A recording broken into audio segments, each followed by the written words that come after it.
This program was filmed at one of the lounge rooms at the Solid Waste Management Corporation conference facilities in Taylor's Range.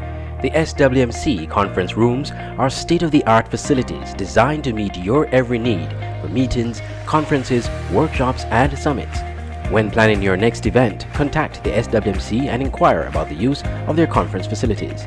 You'll be happy you did.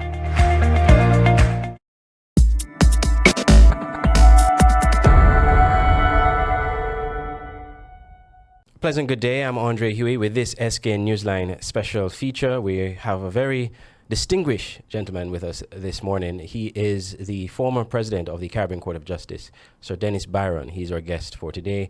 We'll be talking about his time at the CCJ and also look at the current debate surrounding the CCJ, where some countries in the Caribbean are still hesitant in making the Caribbean Court of Justice as its final appellate court. So Dennis, welcome to this interview. It's a pleasure to have you. Thank you for accepting our invitation. Well, thank you very much. I'm happy to be here. Right. Now, firstly, you served as the second president of the Caribbean Court of Justice, a very distinguished position. You've had the chance of heading the final court for a lot of the some of the Caribbean countries in the English-speaking Caribbean. Talk to us about your time there and some of the things that you've seen, the transformation of the court and how the court somewhat has helped in jurisprudence in the Caribbean. Well, it was for me a very important opportunity to serve in this capacity.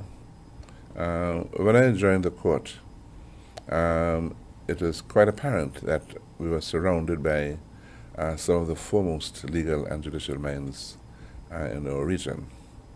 And there was an emphasis on the quality of the judicial work that we did, and also an additional emphasis on efficiency and timeliness of judgment delivery. So you'll see that during the period that we were there was never any backlog of cases. Matters were addressed promptly, efficiently, and there was a very high standard of research, judicial thinking, and guidance being given to the judiciaries and the resolution of disputes among people who came before us. I think that we have had the opportunity of impacting the daily life of the communities that have come before us, and by reference of contributing to the development of Caribbean jurisprudence in ways which has affected the entire Caribbean region in the short time of our existence. I don't know how detailed you want me to go into this. Well, I think that, a summary is sufficient, but that gives us an idea. Now, you would have also noticed, and you spoke about it in your answer just now, the timeliness of judgment, and that seems to be a challenge across the Caribbean right now, in the Eastern Caribbean and other jurisdictions. What was it that the CCJ did differently, or what do you think enabled the CCJ to be able to deliver judgments in a timely manner?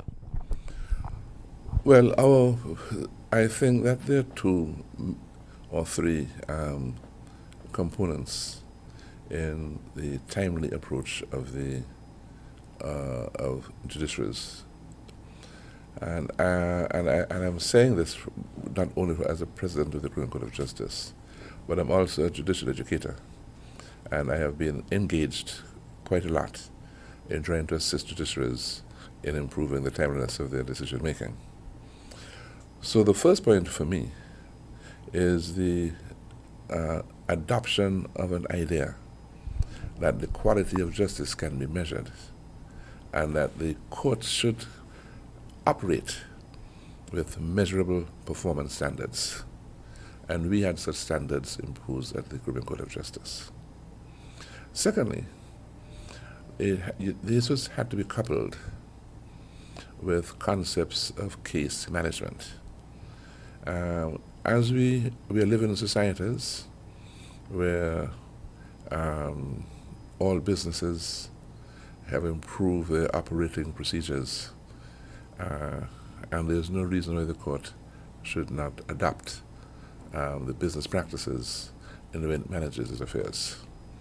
And so at the Criminal Court of Justice, we have put in a very modern and sophisticated system of case management, which allows us to operate with a high degree of efficiency. And thirdly, again, we're living in a community, in a time where all of the most effective operations are supported by relevant technology which supports their functionalities. And at the CCJ, we tried to leverage the most effective technology that was available, and to some extent which we developed using Caribbean indigenous talents to effect the supports that were needed. And some of the things that we have did had a very direct impact upon the persons who used our court. So, for example, we have been using the most modern forms of access to the court through e-filing. People who now want to bring cases before our court no longer have to print out documents. The applications and the submissions are prepared online and uploaded directly to the court, where the court's registry process is also computerized and the filing process is automated. It's much cheaper, much quicker, and much easier to use than before.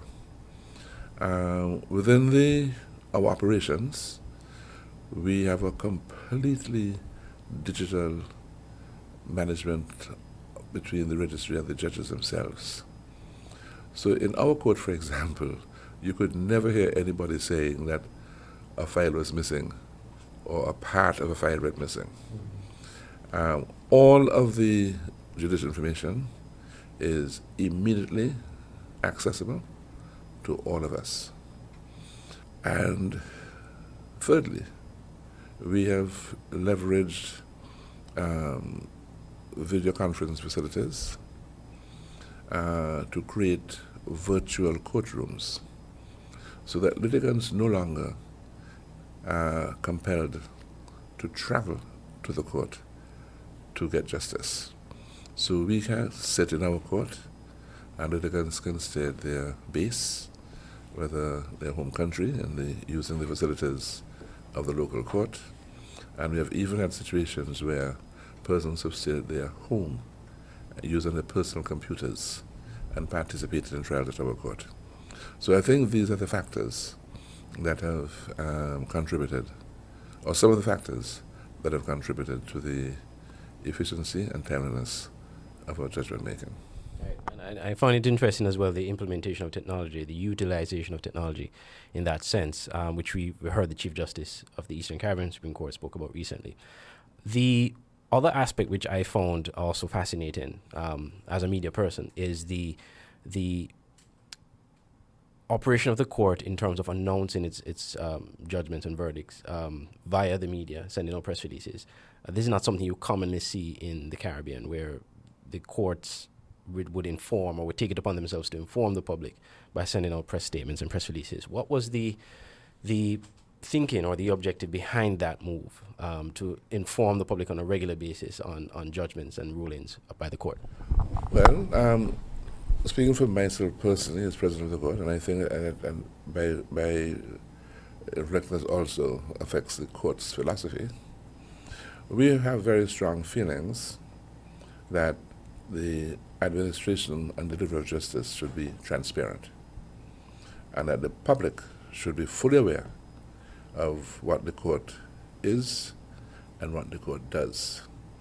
So we've invested a lot of effort in trying to provide information and make it accessible to everybody. Now, in terms of that, we have our proceedings digitally recorded. That means they're video and audio taped. And that is the official transcript of our proceedings. And it is available to the public in real time. all of our cases are live streamed, and anybody, anywhere in the world, can access it. When the cases are completed, the video transcript is put on the website. So as of today, every case that has been heard in the CCJ can be accessed by going on our website, free of cost. Now, when we are delivering our judgments, we also take a lot of trouble to make our judgments accessible. So we prepare our judgment, and we have been very conscious of the fact that lots of people have said, oh, lawyers or judges write in technical language, which is not easy to understand. I must say we have made an effort to simplify the language of our decision making. But despite that, every time we give a judgment, we get one of the young lawyers who work in our chambers, the judicial research assistants, to prepare what we call an executive summary of the judgment, which is a condensed précis of the judgment, which is also published simultaneously with the judgment and put on the website. So someone could just read that summary and get an idea of what the judgment is. Well, they should understand what the judgment is about. Right. It's not the official judgment, right, but it's a lawyer who is a learned person would make a summary in simpler language for the benefit of non-technical readers. Right. But in addition to that, somebody who is not a lawyer, somebody who works in our communications department, also prepares a press release which is supposed to put in a nutshell, in journalistic language and with journalistic brevity, a synopsis of the decision of the court. And that press release is sent to all of the media houses in the Caribbean for every case. Now, it has always been a bit of concern to us that the media houses have not been publishing this. But the point is, we have decided that despite the fact they have not been publishing it, we still send it, every judgment, to every media house in the Caribbean. And then the fourth thing that we do with every judgment, we send the judgment to the law schools, and somebody at that level prepares a 4 or 5 paragraph summary of the judgment, which we had hoped would have been used in the newspapers to keep people aware of the work of what the court has been doing. So we have taken that a lot of effort to. We also, to add to your point about court transparency, we have a website which is kept up to date. Anybody can access the court's website and see everything the court is doing. We have news information. When the judges give lectures abroad, the judges are posted on our website. And we also have a Twitter account and a Facebook account, social media, for to keep anybody who's interested up to date with what is happening at the court. Right. On that subject of transparency, that is something that we don't, like I said earlier, we don't see much of from courts in the Caribbean. Some judicial officers or judges will actually tell you that, this is not America. We don't put our trial out in the public like that. What do you think is the reason for that, though? And how do you think the CCJ has somewhat changed the paradigm in that regard? Well, if what you're saying is correct, we have changed the paradigm because we are, in fact, doing it. This is not something that we're just talking about. Mm-hmm. It's something that we do. I think it's very important because, and it's very interesting to me, you see, that I constantly hear people saying about this issue, we don't know this or we don't know that. When we have made so much effort to make information available. So anybody who's interested can see all of the institutional documents which have set up the CCJ. They see everything. There's hardly any basic information about the court which is not publicly available. And we think that that's an important part of of winning the confidence of the public in the work that we do. And it's a very interesting subject, because when we go around speaking about why people are hesitant to join the court, very often the issue of confidence and trust is part of the discussion. And I have thought for myself that the provision of more information, making people aware of what is going on, is the most effective way of gaining confidence. And that's part of the reason why we are doing this. I've also mentioned that we are very concerned about adhering to measurable performance standards. And so people can look at the website and actually see how we are doing. You can see how many cases we get, how many judgments we deliver. You can see the delay between the receipt of the case and the completion of the case. And I can tell you that anybody who takes the trouble to look will be impressed by the high quality and efficiency of the work of the Caribbean Court of Justice. This program was filmed at one of the lounge rooms at the Solid Waste Management Corporation conference facilities in Taylor's Range. The SWMC conference rooms are state-of-the-art facilities designed to meet your every need for meetings, conferences, workshops, and summits. When planning your next event, contact the SWMC and inquire about the use of their conference facilities.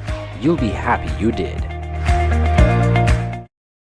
Now you can have SKN NEWSLINE on the go. Introducing SKN NEWSLINE Android mobile app. Search SKN NEWSLINE in the Google Play Store. Download the app free and stay up to date with TV news, instant kitchenibis in the palm of your hands. With this app, you can watch your news reports, watch our live news feed on SKN NEWSLINE TV, engage with us and other app users in the chat room, look at our special features, send us news tips, and call us directly. It's news on the go. The SKN NEWSLINE Android mobile app. Download it free today. You're watching SKN NEWSLINE TV live on sknnewsline.com. We're going to segue into the arguments that you just made reference to, that people are hesitant or joining the CCJ. But before I do that, though, one thing I in what you were saying that I kind of want to pick on is the whole idea of the efficiency of the court, and that the court is striving to be more efficient and be more transparent.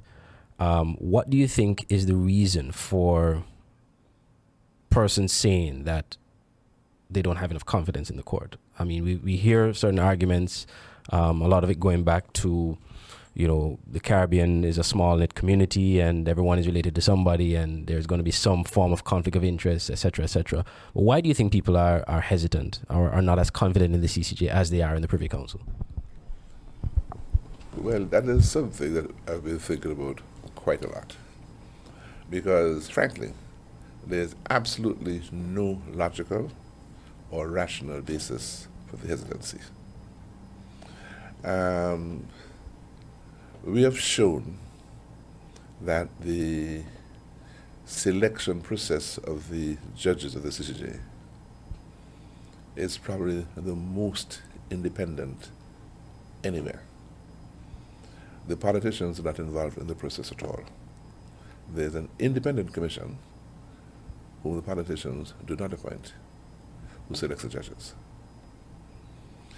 And I'm sure your viewers are aware of the financial arrangements with the court, where it's run by a trust fund, where the court manages its finances completely. The politicians are not involved in that at all. And then the judges of the court come from vastly diverse background. The idea that people have gone to school with the judges of the court, I mean, is not a good answer, because people have had to go to many different places to school to be judges, to be at the same school with all the judges. For example, look at me. I'm from St. Kitts. and I went to school in St. Kitts. I left school in St. Kitts in 1960, and then I went to university in England, Cambridge University. We have a judge from St. Vincent, the new current president of the court. No, he's 11 years younger than me. So he went to school in St. Vincent, and he went to the University of St. Louis. We have a judge from Belize, who went to school in Belize, University of St. Louis. We have a judge from Jamaica, who was educated in Jamaica and went to the University of St. Louis. But we also have a judge from Trinidad. We've had a judge from Guyana. We have a judge from England in the United Kingdom. This is Hayton. And we have a judge from Holland in the Netherlands Antilles. Now, none of the cases that come before the court is adjudicated by one judge only. You sit in a panel of 5 judges or of 7 judges. So the idea that anybody has a kind of association with the judges which could influence the decision of the court is very far-fetched and not realistic. So when you think in terms of what is the reason for the affair, and then you go look at who is selected as judges. Every individual has had an impeccable career and record for integrity during their career. So there's no logical basis for the fear. But then you come to realize that fear is not logical. In fact, just recently I had an interesting experience with somebody who's very close to me had a medical condition. And the doctor told him he had to go to Miami to get an MRI.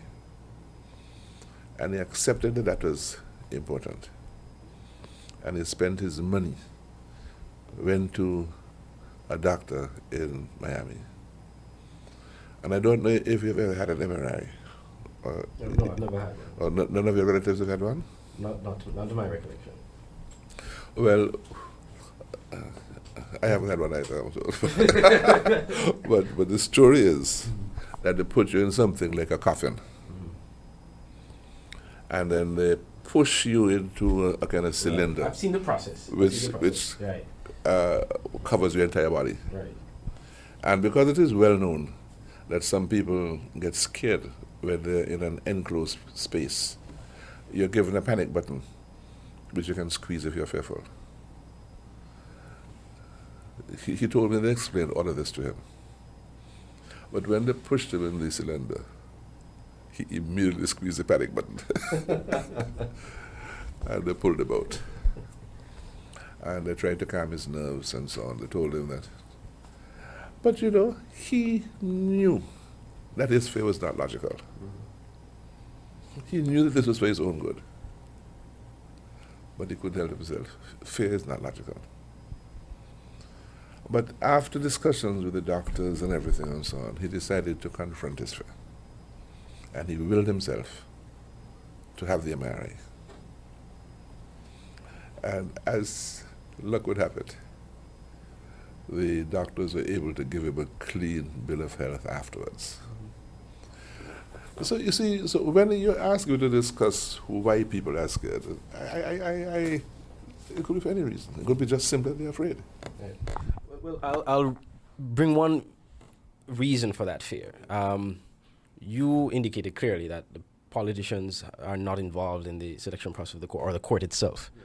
However, we do know that politicians in the Caribbean, for the most part, dictate the narrative.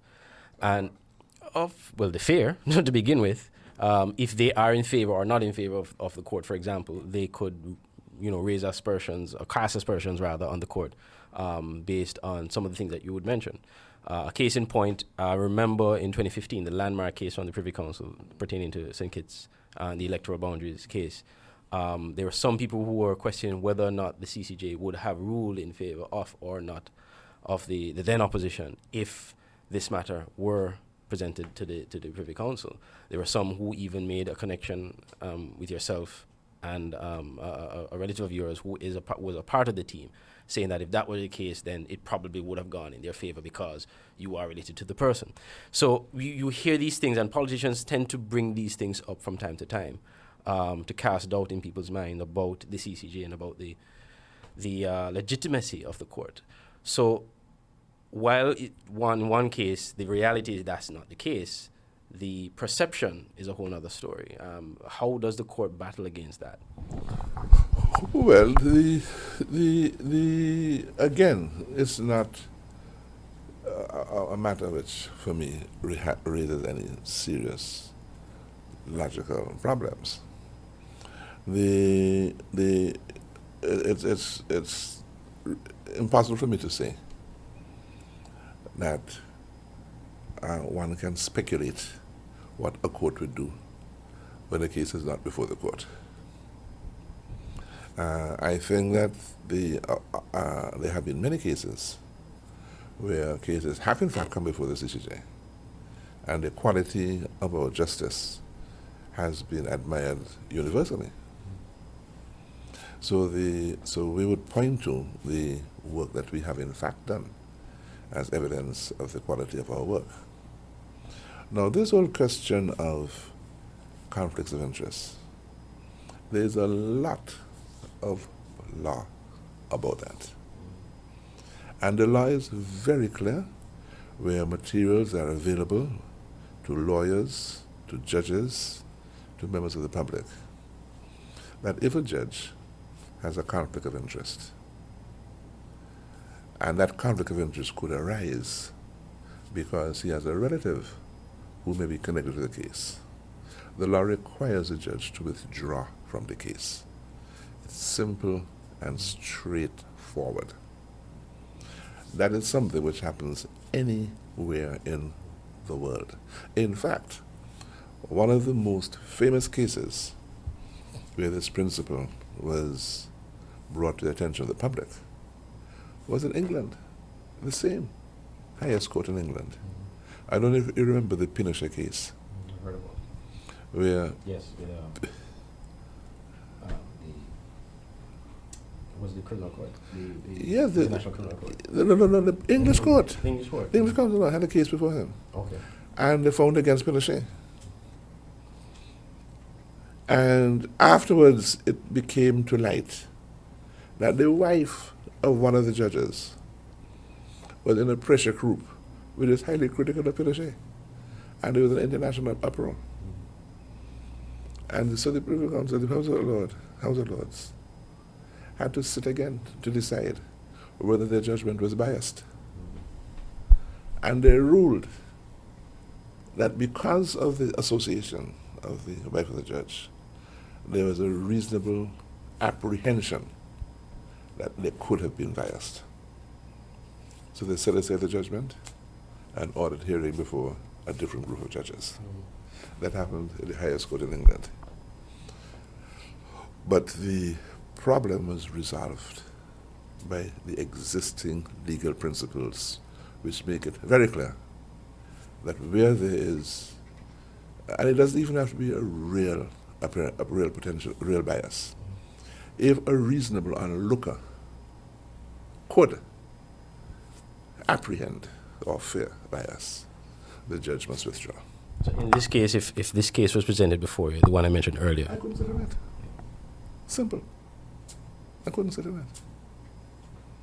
So the answer is obvious and the solution is clear. the Shanique Mary case, that's a landmark case by the CCJ. How did you think that case sort of impacted? Because even to this day, there are still reports of nationals of CARICOM going to other countries and are being treated inhumanely and sent away or returned to their homeland. But when that case, when the judgment of that case came out, obviously it was sent shockwaves across the Caribbean because a lot of people sort of didn't expect it, but they were following it very closely as well. But how do you think that impacted the whole free movement and Caribbean integration on a whole? Well, I think it had a tremendous effect, and it was the proof of the pudding as to one of the reasons for the establishment of the Caribbean Court of Justice, because it was felt that the Treaty of Chaguaramas, which had established the single market and economy, in order for it to be effective, you needed to have an independent court which interpreted the treaty and ensured that it was properly applied. No St. Mary's case allowed the court to do just that. It provided an interpretation of what the treaty obligations were, and we ensured that they were effectively applied in that case. Now, our decisions at the original court in the St. Mary case binds every country in CARICOM. So the rulings in the St. Mary case affect every CARICOM citizen and every CARICOM nation. So it has transformed the landmark totally. What I find interesting, though, you have said that many other people have the same problems, and they have not come back to court. Which is actually, I was going to ask if the option exists for them to take the matter to court. Well, who is Shanik Mary? Shanik Mary is a young woman who doesn't have a lot of money. She didn't go to university. She's not a professional. She's an ordinary young woman. She doesn't have any power group behind her, no pressure group. Just somebody who believed that she was badly treated and that the CCJ, where she could get justice. That's all she had. A desire to get justice and a belief that the CCJ would give it to her. Is it a case where people are ignorant or not taking the time out to learn about the opportunities they have to take matters to the court? I don't want to judge people like that. Again, I don't know if it's just a question of fear. Because I would imagine that most people who felt that they had a chance to get redress for the justice would jump at it. I don't know if the lawyers are being aggressive enough in advising their clients. I don't know if people are not going to lawyers.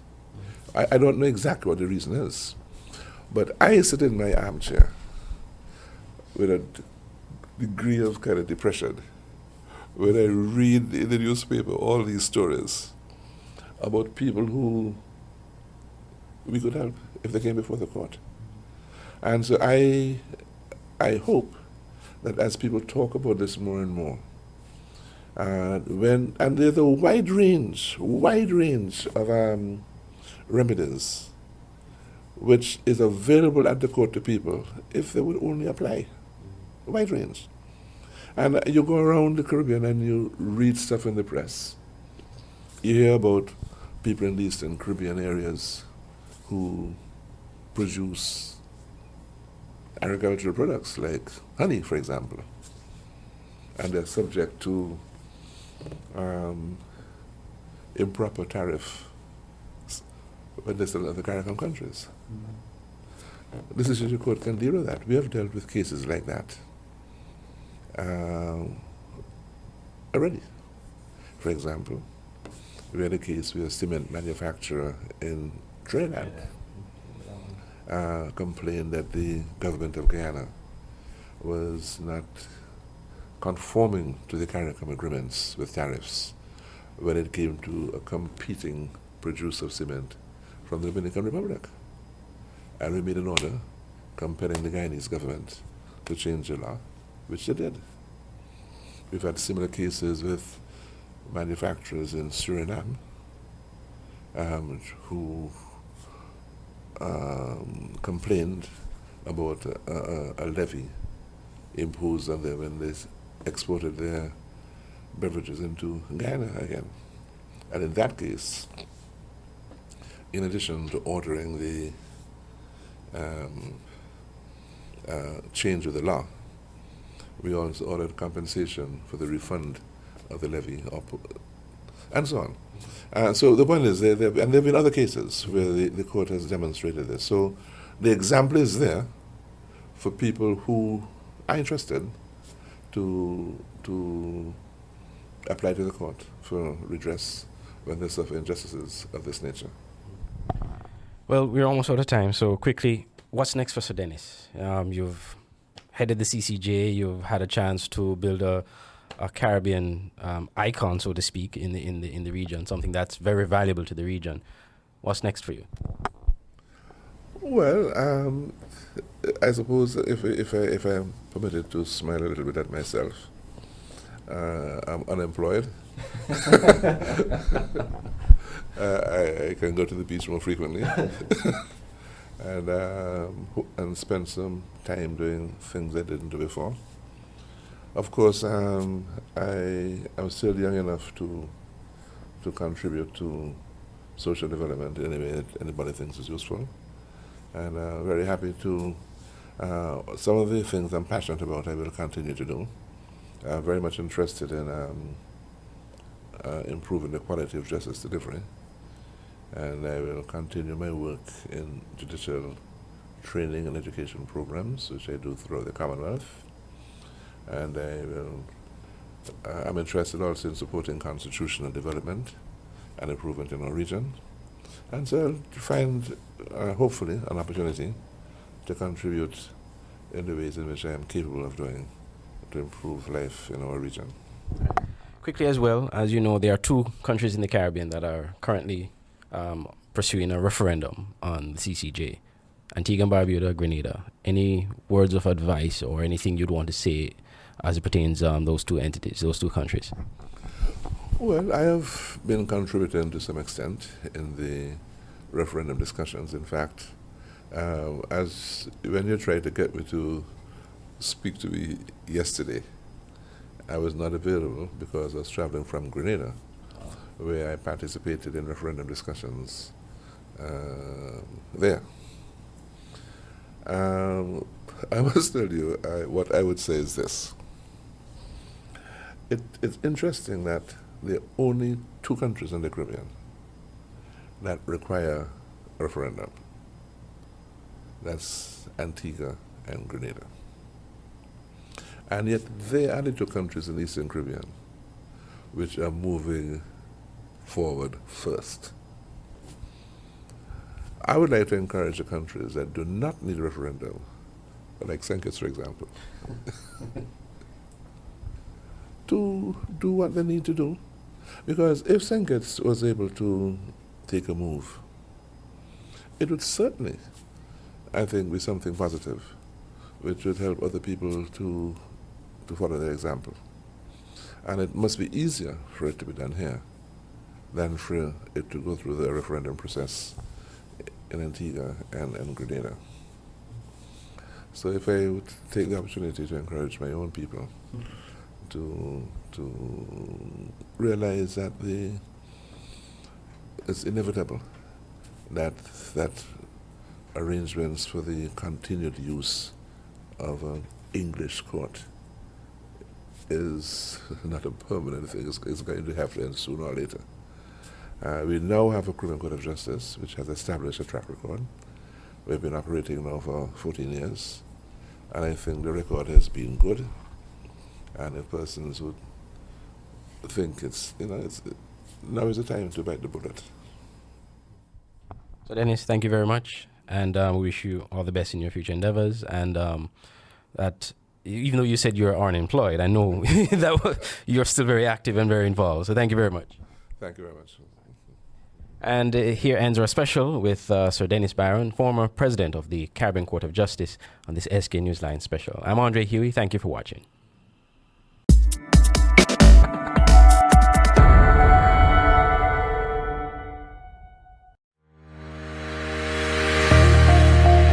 This program was filmed at one of the lounge rooms at the Solid Waste Management Corporation conference facilities in Taylor's Range. The SWMC conference rooms are state-of-the-art facilities designed to meet your every need for meetings, conferences, workshops, and summits. When planning your next event, contact the SWMC and inquire about the use of their conference facilities. You'll be happy you did.